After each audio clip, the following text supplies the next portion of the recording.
Hello, আসসালামু আলাইকুম। সবাই কেমন আছেন? আশা করি ভালো আছেন। আজকে আমরা কার্পু মাছ রান্না করব। এই তো কার্পু মাছ রান্না স্টার্ট করলাম। হলুদের গুঁড়া, মরিচের গুঁড়া এবং পেঁয়াজ দিয়া, আদা রসুন বাটা দিয়া এটাকে এখন কষাবো।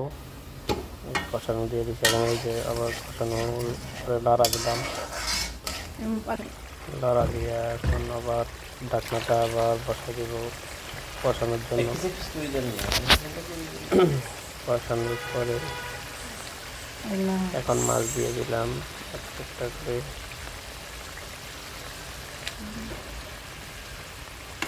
এইভাবে আপনারা রান্না করতে পারেন। যারা ব্যাচেলার থাকেন বিশেষ করে ওরা এভাবে রান্নাটা করতে পারেন সুন্দরভাবে। সে আপনাদেরকে শুধু রান্নার প্রসেসিংটা দেখালাম, পুরোটা দেখালাম না। যদি আপনাদের ভিডিওটা লাইক করবেন, কমেন্ট করবেন, শেয়ার করবেন, প্লিজ ফলো করবেন নতুন ইউটিউবার।